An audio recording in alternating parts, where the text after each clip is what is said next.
And we are back. The Rory Sauter Show coming to you live from Palm Springs, California. I do want to welcome to the show. I believe he's with us right now. He just won his primary in Florida. Scotty Moore, how are you, man? Good to have you on. Yes. Thank you so much. It is fantastic to be on your show. I appreciate the invitation. Very, very kind of you. Yeah, your first time on the show. Tell us a little bit about yourself. Give a bio. Tell us how it all started for you. Give us the 411, all that good stuff. And by the way, congratulations on the huge victory. Yeah, I appreciate that. It was a very, very hard journey, but worth it. And it feels great to be the Republican nominee. I live here in Orlando, Florida, but my story didn't start here. I'm originally from Minnesota, went to college in the Fargo, North Dakota area, believe it or not. Yeah. And that is where God really got a hold of my life. And I got involved with a local church and an organization called Campus Crusade for Christ, now known as CREW. And when I graduated college with a communication degree, I ended up moving to Brazil. Lived in Brazil, lived and worked there for a number of years. My wife is Brazilian. I didn't meet her down there. That's a longer story. It's a great story, but I can tell you. What was that like? How long did you live in Brazil? Brazil's a beautiful place. Yeah, Brazil's a fantastic place. Have you been there? I've been to Rio de Janeiro and a few other places, small places there. Yeah. Okay. Yeah. So I lived in Brazil for 6 years. I actually proposed to my wife on top of the Sugarloaf Mountain in Rio de Janeiro, the Sugarloaf, the Pão de Açúcar. Okay. And so I didn't speak any Portuguese when I moved there, and I had to learn on the streets of Brazil. But I learned it. Eu falo português fluentemente, não tem problema nenhum falar português.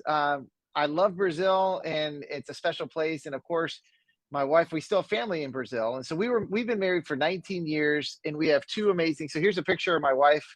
Oh, very nice. Very nice. And then here's a picture of my amazing family too. So check that out. So Isabella's 14 and Sophia is 11. Beautiful family. I love it. I love it.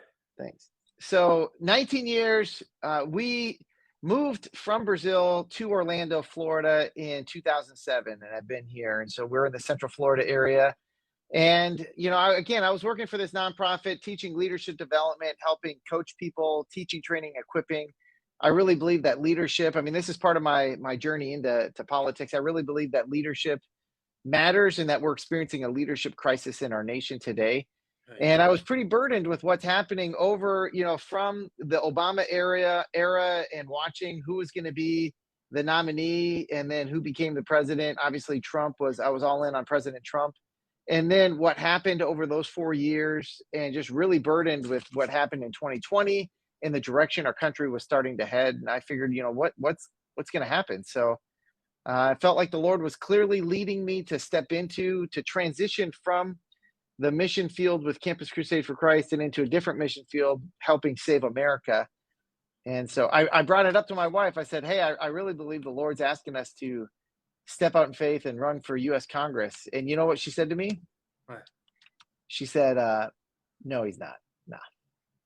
And it took a little bit, but the Lord convinced her, and we threw a hat in the ring, and we've been running ever since. And look at where we're at. Republican nominee. We're 47 days away today, by the way, from the general election, November 8th. And we were talking about, yeah, you're right, 47 days. And we were talking about Brazil a little bit ago. And speaking of leadership, wouldn't it be lovely to have Bolsonaro's leadership? He's probably the greatest leader in the world right now. And I'm jealous of Brazil and how good they have it. Yeah, they call him the tropical Trump. He and Trump were I think had a really good combination. I really believe Brazil needs him to win again. I'm concerned. I'm sincerely concerned that what happened here in 2020 and just the push is going to happen there. I don't know how connected you are, but Lula is a former president. It seems like there's a lot of American money going into that election because they're worried of Brazil making an impact or making a significant just a significant move, with their agenda. Brazil's a powerhouse. When you consider the natural resources that Brazil has, when you consider the coastline, when you consider Brazil is a part of Latin America, but they're the odd ones out because they speak Portuguese and not Spanish. And so they've had to really go on it on their own. When things are translated, they're translated first into Spanish, but oftentimes people are like, Spanish and Portuguese, that's the same, right? And so they've really have this entrepreneurial spirit. Brazil is really an amazing country. I call them like they're like a cat, a feline, because they've got 9 lives. No matter how bad it gets, they somehow end up landing on their feet at some point. Right. And here's an interesting fact. So without really giving away the age of my wife, because I don't know if she'll be super excited about that, but the reality is from when she was born until 1994, there were 5 currencies that what I mean, that she had been through. And so what that means is it got so bad they decided to throw out that currency and put a new one in 5 times. And then in 1994, they came out with the 6th currency, which is the one they have right now called the real, the real. And so in my wife's lifetime, she has seen 6 currencies, yet Brazil continues to find a way and they kind of just adapt. And so Bolsonaro needs to win, in my opinion. And I think Brazil will be better off. The world will be better off. Lula, who's a former president, was in jail, got out on a technicality, is the guy who's trying to run against them again, former president, and he cannot win. Will be not good. Yeah, and so you see a 2020 scenario, you see them rigging it for sure. Well, here's what I will tell you. I see that the media is against Bolsonaro. I see that they are casting a narrative always as Bolsonaro being bad and Lula being good. They're framing up certain events. If people are coming out in pro democracy rallies in support of the president Bolsonaro, they frame it up in a negative way. That's what they do. They're kind of using that narrative, that power, and I believe that, for example, here's another thing. They tried to pass, like in Brazil, everything is electronic voting.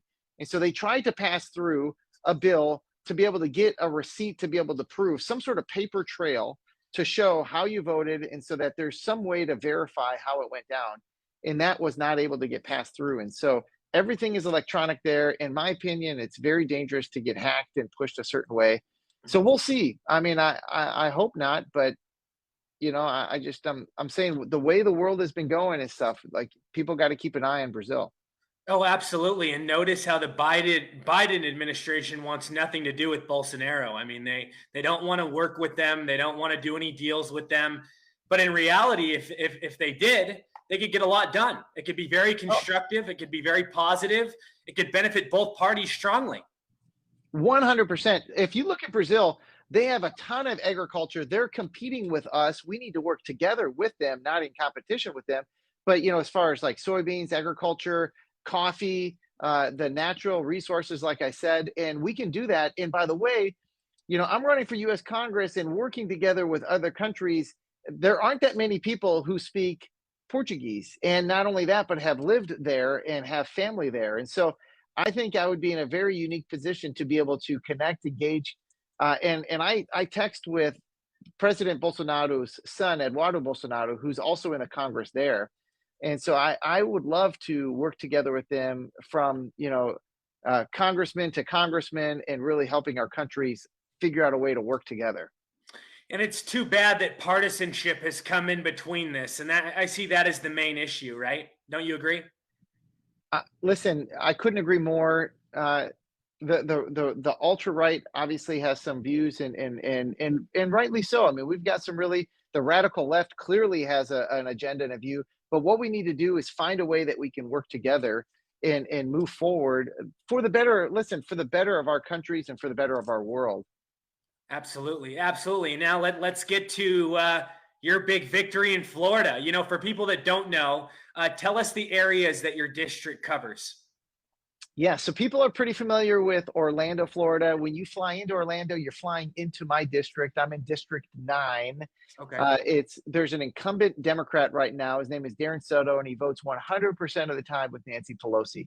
So he's absolutely complicit with what's happening right here, with what's going on. It's the Orlando's in Orange County, not Orange County, California, right? Like your neck of the woods there, but Orange County, Florida. And so it's South Orange County and into Osceola County, which is a part of the greater Orlando area. So Kissimmee, St. Cloud, connected to Disney to a certain part over there on that side. And then it's very, very sliver of Polk County. So I have 3 counties that I'm in, that I'm very much connected to. There's a high Puerto Rican, but also Colombian, Venezuelan, Brazilian. A number of Brazilians live in this area as well. So it's very diverse, and it's a really exciting, great community. Love being a part of it.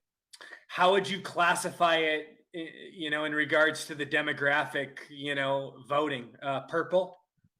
Yeah, it's purple for sure. In fact, it's trending red, and it's trending because look at where we're at as a nation right now. Look at the history where things are going. If you look at nationwide, where many Latinos are voting, they're rejecting. They're just all out rejecting the craziness, the attack on the family. They're rejecting the attack on our kids and the indoctrination on our kids. They're rejecting the crazy policy that we were once energy independent and we're no longer, and now we're paying the price of high gas prices, and it's affecting our economy. They're rejecting that. Our my district right here is really struggling with the economy, and we need to get back on track. In this administration, and by the way, this Congress led by Nancy Pelosi and Darren Soto are not doing their jobs, and so they're absolutely rejecting. They're ready and hungry for change, and they're just looking for who is going to be the person to lead us out of there. And I threw my hat in the ring and said, "Hey, vote Scotty Moore, Scotty with the Y." What do you see as the three biggest issues facing your district? Yeah. So again, the family is number one, in how everything is affecting the family. The economy. The economy is affecting our family. High gas prices. High gas prices is affecting. It's the ripple effect. It's because we distribute so many things through semi trailers and trucks and where things are going. And so when there's high gas prices and it's out of control, guess what it affects? And not only that, but there are so many different other things connected to the gas prices. And so when the cost of goods, not just at the supermarket, but all across the board are going up, that affects us. And by the way, the power of the dollar and the buying power of the dollar and our retirements are heading in the wrong direction. They're heading down. The rent is getting out of control here, and the jobs are not paying strong enough. And so we have got it's really, really simple economic 101. We have got to put people back to work and get better high paying jobs, get the inflation under control. We're in a recession right now, yet they're wanting to continue to spend more money, and they're just spinning the narrative but not really addressing the reality. And the last thing I'll say is crime. I am defending the police where the other party, Democrat Darren Soto, and 100% with Nancy Pelosi, is defunding the police. And look at where it's gotten. Crime is ridiculously high. And that's, of course, associated with the economy and inflation and everything right now. We're hurting. And those are the things that my county, my district is really struggling with. And your opponent, any debates, any polls, anything of that sort? So what's funny is we had a debate set up a couple weeks ago. Maybe it was 2.5 weeks ago, and backed out. We got backed out.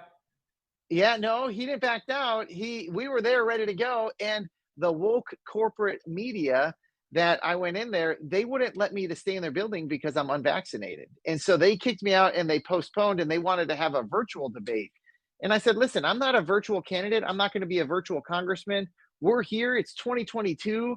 The CDC, in fact, says there's no difference between unvaccinated and vaccinated. If people want to get vaccinated, that's their choice. And I believe in freedom, and I believe in having the choice of that. But I do not agree with taking away our rights to move about the country and have a job. And that's what this organization, West 2 News, an NBC affiliate. And so we were about ready to have the debate, and I was not allowed to stay in the building, and they postponed it and wanted to make it a virtual debate. We didn't agree to that. We said, listen, we will debate you, but let's do it in person. And they're no longer doing that. We've tried to bring it up to Governor DeSantis. He, here in Florida, has championed how we're not going to have vaccine passports. We're not going to have the radical government vaccine mandates or even overreach of the.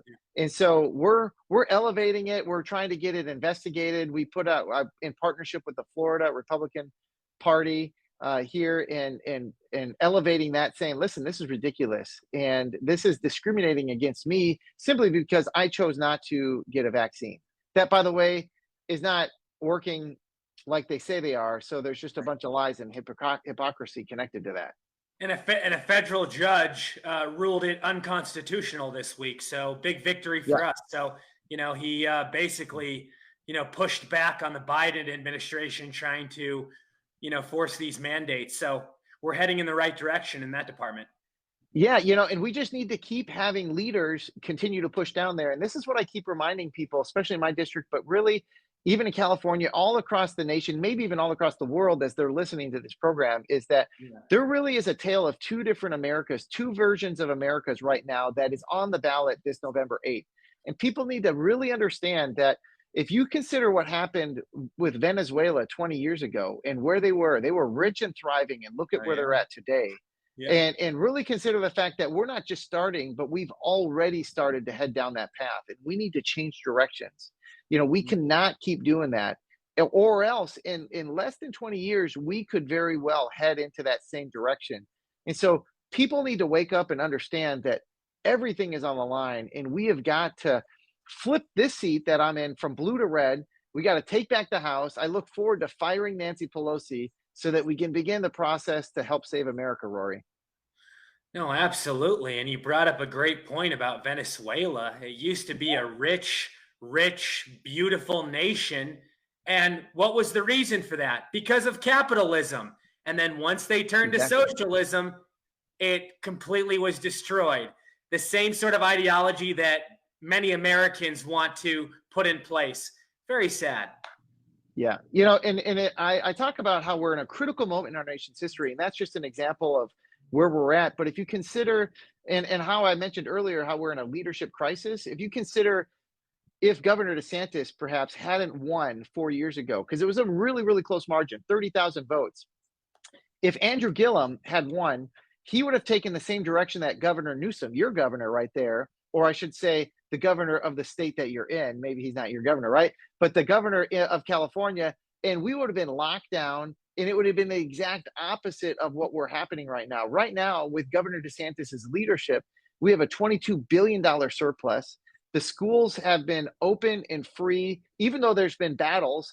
Our workforce has been open, and we've been able to thrive as a state. People have traveled all across the nation to come to the free state of Florida. It's a great example of leadership matters. And if you look at some of the blue states where their leadership has failed and what it's gotten the people of those states.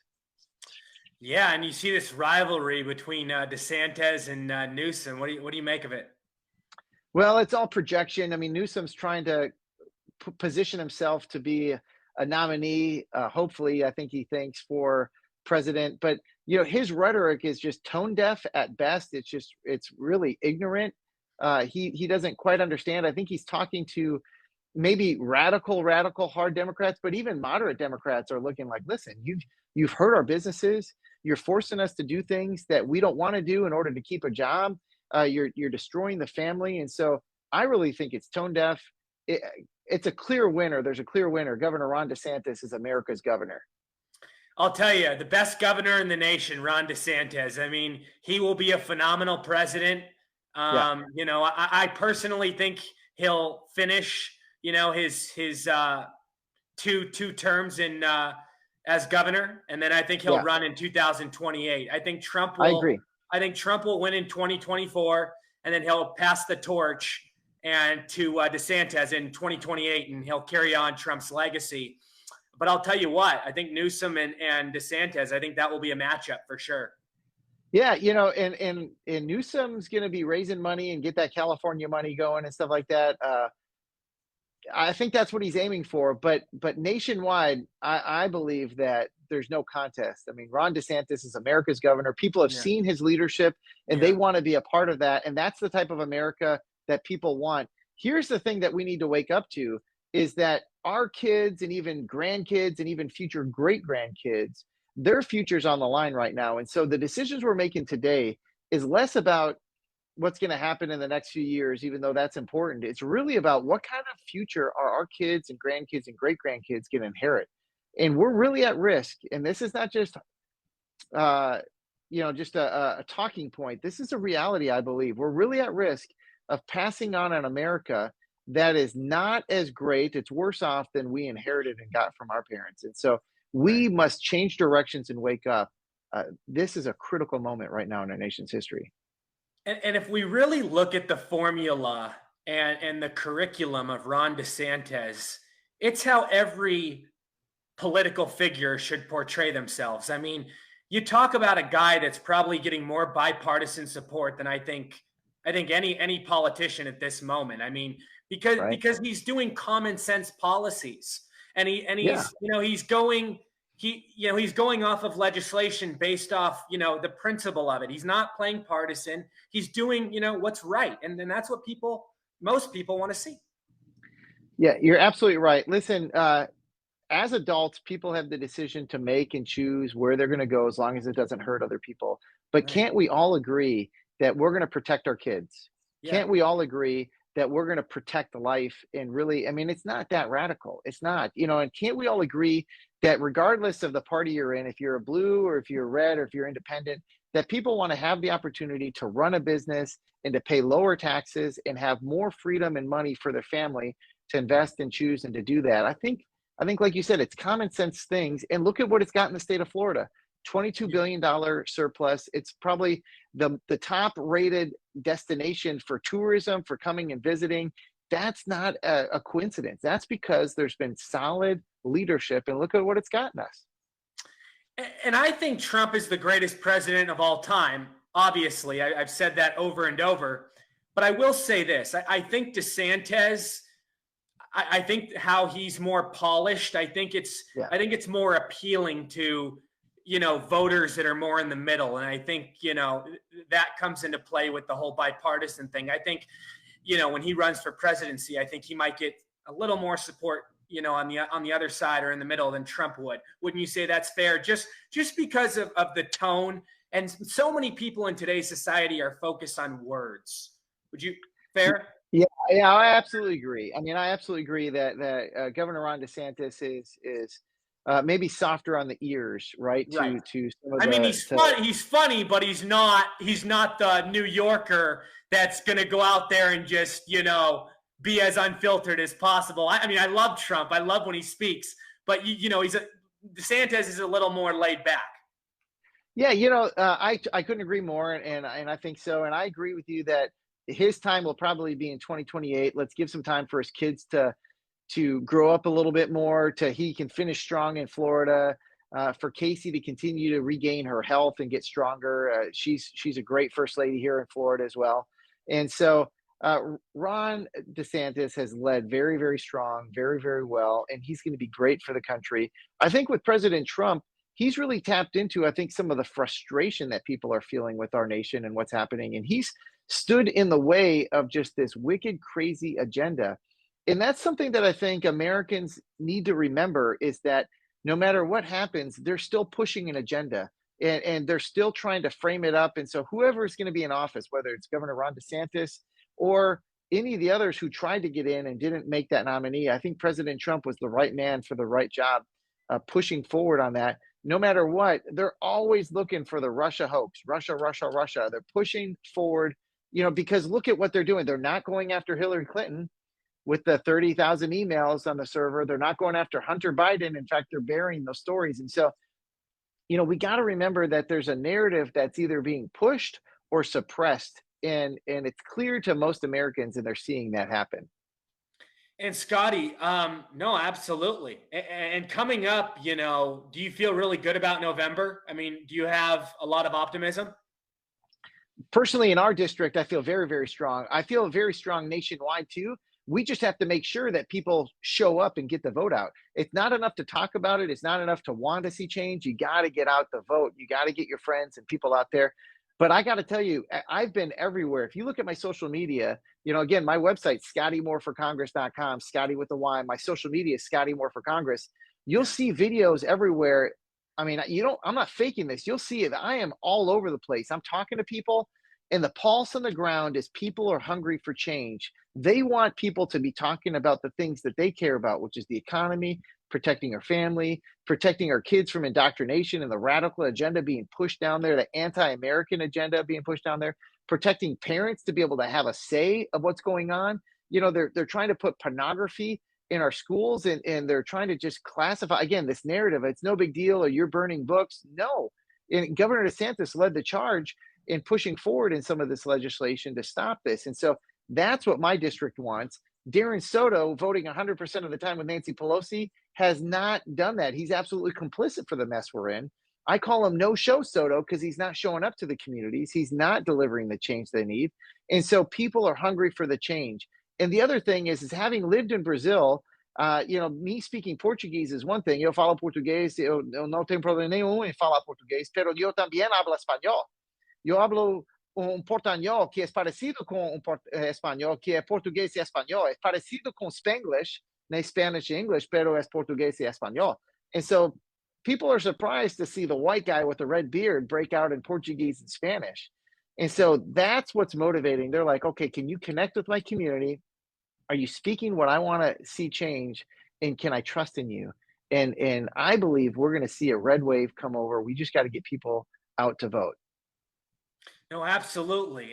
And do you think there's a lot of enthusiasm? Do you think people are actually going to get out there and gonna vote? I mean, or do you think people are going to get complacent and think they have it in the bag? No, no, I think they're going to get out the vote. You've seen what's happened with the gas prices. They were record high, and what they've done is they've tapped into our oil reserves. By the way, the oil reserves are there for a special purpose, not to bring down gas prices for an election. But that's only going to last for a certain amount of time, and we're going to start to see it creep back up with prices. And Sure. by the way, during a time when winter is coming, and those oil reserves are for national security. And so it's been very, very misused. And so I think people are going to remember and start to feel the pain at the pump and the pinch and start to realize. But again, it's classic misdirection. It's classic, hey, let's not talk about the things that have gotten us into this mess. Let's talk about different things, and hopefully people just won't show up. And I'm banking on the fact that people remember, they're feeling it, and we got to bring in change. Normally these midterm elections are historic, and I believe this one has the potential of being even more historic than 2010 and 1994 with Newt Gingrich. So we'll see, but it'll determine if people are going to get out and be a part of the change. And I hope to be a part of that red wave and helping save America. I love it. I love it. And what do you make of DeSantis sending illegals to Martha's Vineyard? Listen, what people aren't talking about, you want to talk about narrative, is again, they're talking about that, but they're not talking about how this administration is not obeying the law, is allowing illegals to just pour through. It's an invasion of our border. What they're not talking about is how this administration is taking flights and putting some of these migrants, these illegals, all over the place as well. And they're just honing in on something that Governor DeSantis did. But again, it's classic misdirection, because what they're not talking about is the stuff that people in my district want to talk about: the attack on the family, the economy that's not here, the record high gas prices, the out of control inflation, the fact that our kids are being indoctrinated, the parents are being called domestic terrorists. Again, it's classic misdirection to not get us focused on the things that this administration cannot defend. They're complicit. Biden needs to restart the Keystone Pipeline. He needs to start drilling. We need to become energy independent again. These are classic, super simple things we can do, yet he refuses to do that. And he can't answer it, and that's why they keep talking about other things. It's true. Very well said, man. Scotty, man, I love everything you're doing, and everybody needs to vote for you. We need to get you into Washington. You can be a big change. You can make a huge impact. Well, I appreciate it. And I appreciate the opportunity to be on here. Again, many of your listeners maybe don't live in District 9, so they can't vote for me, but they can be a part of. We definitely have a lot of people in Florida that watch and listen, for sure. Well, and if you can vote for me, I hope I earn your vote. Scotty Moore, Scotty with the Y. Now, if you're not in my district, but you're in Florida, or if you're around the country, you still can help me get elected, because it matters to flip this seat from blue to red. We're taking a vote away that votes 100% of the time with Nancy Pelosi. I mean, it's so important for people to remember that. And we're flipping the seat from blue to red so that we can take back the House. And when we take back the House, there's a clear purpose and a reason. It's because we got to fire Pelosi and the wicked, evil agenda she's pushing through, so that we can save America. And I agree. I want to be a part of it. And I look forward to coming back on your program as a sitting congressman, talking about what we're going to do to help change and save America, because that's where the real work begins. And we need to do that. We need the red wave to show up, because listen, I can only do that and help govern if I first get elected. And so I need the help of people. They can jump onto ScottyMoreForCongress.com, Scotty with the Y. You see the signs in the back. And you guys can donate, everywhere from $5 to the maximum $2,900. Donations are fuel for the campaign. That's how we get the message out. And of course, we're running against the radical left, who's got Soros. They're being bankrolled by all that dark money.